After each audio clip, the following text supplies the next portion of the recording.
Thank you very much for that generous introduction. I must admit one part of it's a little intimidating to have a past prime minister in the audience whose specialty is economics. The dean of the economics department at the UP, my past student, Ben, all of you are here, so I better be up to good form, that's for sure. Okay, I want to talk about these connections between demography, of which the Philippines has much,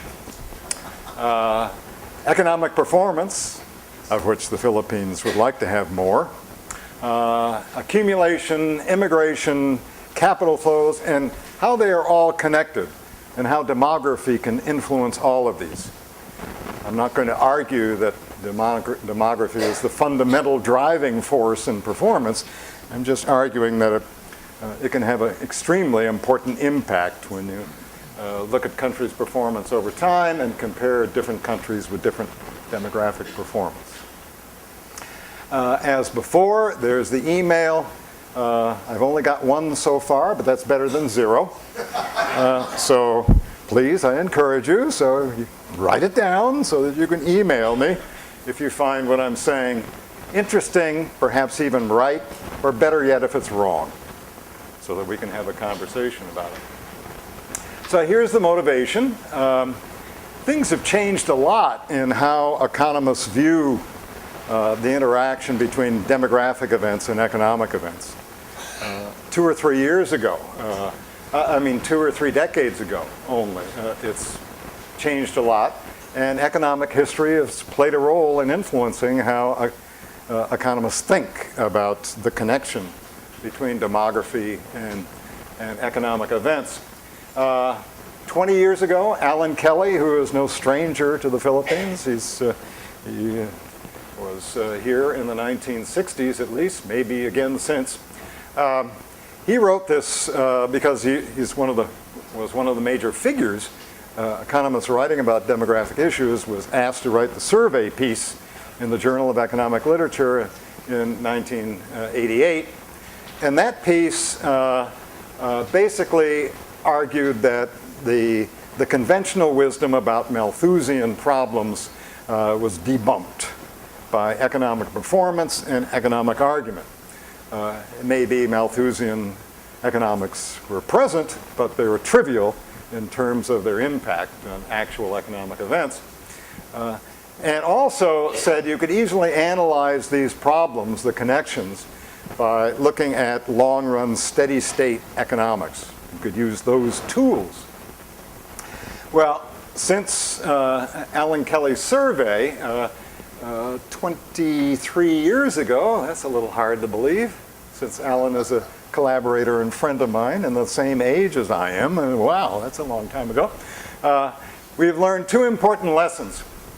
First, it's often true that changes in the composition of population, and in particular age distribution of the population, or ethnic mix and other attributes of mix, matters a lot more than just aggregate performance, than aggregate population growth, which of course would be the heart of any Malthusian thinking. Second, when it comes time to analyze the connections between demographic factors, fertility, mortality, and population growth, on economic events or vice versa, it turns out you simply cannot use steady-state economics, long-run equilibrium economics. That is, you are examining an economy in transition, going from one demographic set of attributes to another. Often when you're undergoing an economic transition as well, some industrial revolution or modern economic growth. So you just can't use, that kind of thinking. You have to use transition economic thinking. And I'm going to try to illustrate how to do that and what are the answers you get when you do it, when you apply it to Asia, and in particular to East Asia.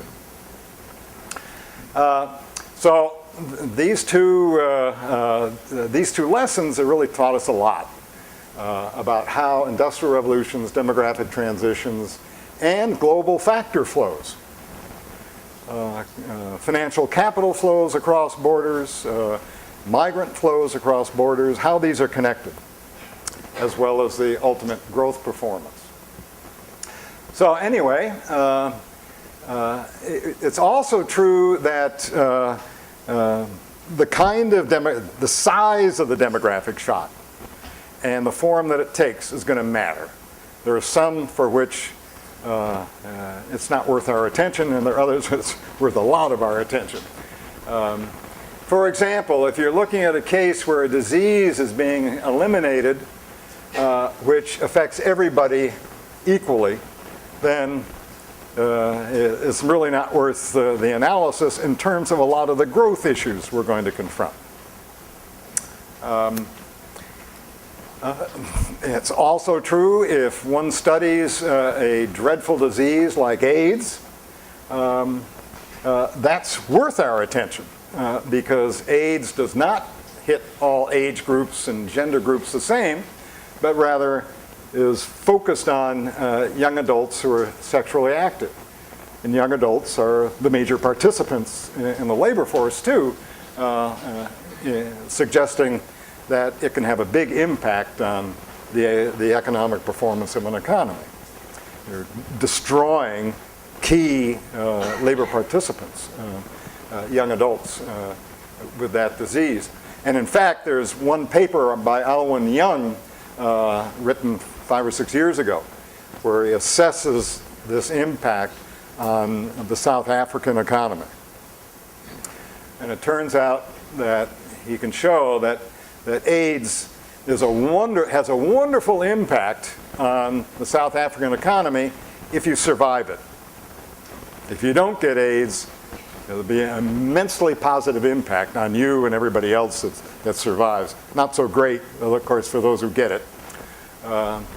So anyway, there's a demographic disease-related event that will matter in terms of performance. War can do the same thing, it has the same effect. It tends to kill off young adults, especially males, leaving a hollow portion of the population. Baby booms do the same, obviously, because they're creating a young cohort, child cohort. Like the EU and North America and elsewhere in the OECD after World War II. The OECD baby boom was produced by marriage and fertility behavior. Two things happened. First, there was a Great Depression that discouraged marriage and discouraged fertility within marriage. And then you had a war that continued to postpone marriages and fertility, and so it came on in a rush after the war was over. 15 or so years of unrequited children in those that were involved in the conflict. So it produced a baby boom with big effects, glutting that part of the age group. Well, a decline in child mortality, if it's big enough, can have the same effect.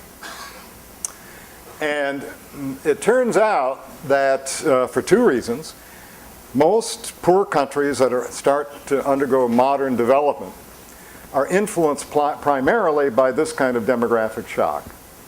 And it takes two forms. One of them is initial improvements in nutrition, improve the quality of mom, and improve the quality of the kids. And so they have much better survival rates. And since the infant mortality rate tends to drop, their survival rates increase, you get a big glut of kids. And in all the stories I'm going to tell that have this manifestation, a glut of kids, you think of a boa constrictor swallowing. Do boa constrictors do this? They squeeze them to death. I guess they don't eat them, do we? Well, anyway, take that, a boa constrictor who swallows a pig. The pig enters the mouth, goes into the throat, slowly digested through the system, and it's got this glut starts off with a glut of children, glut of older kids in school, glut of young adults, glut of mature adults, glut of elder adults, and a glut of old people like me and Ben. And that will have implications on labor participation rates, creative attitudes, and all the rest as that pig passes through the boa constrictor. So keep that boa constrictor in your head and imagine what happens when you have a nutritional improvement in the third and large parts of the third world. It doesn't have to be double-digit, spectacular growth rates to improve nutrition levels. We'll have that effect. And then second order impact is multinational authorities intervene supplying public health services to the poor periphery. And lowering mortality incidence, and it's always the infants for whom the infant mortality drops most. A lot of those new public health technologies were held off by First World War, Great Depression, Second World War, and then they come on in a rush, now being carried by multinational institutions that didn't exist in 1914 or 1930. Those two forces tend to reduce child mortality a lot in the third world and sufficiently big to have a very spectacular impact on changing age distributions that we are still actually working through in the Philippines and in elsewhere. Since these demographic transitions I just described, manifested in particular by a decline in child mortality, they are correlated with other transitions, like industrial revolutions. Where you find industrial revolutions or the start of modern economic growth, you're going to always find demographic transitions that are being pushed primarily by spectacular declines in child mortality, that are increasing family sizes and increasing the child cohort age, relative size of the child cohort, and population problems.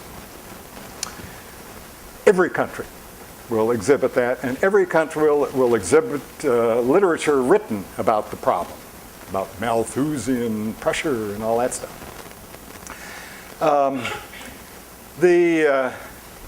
The thing is that these third world demographic transitions, or the 19th century industrial revolutions, are much, much bigger than the more familiar baby booms generated in the OECD and the US and Germany and France and so on after World War II. They're just much bigger.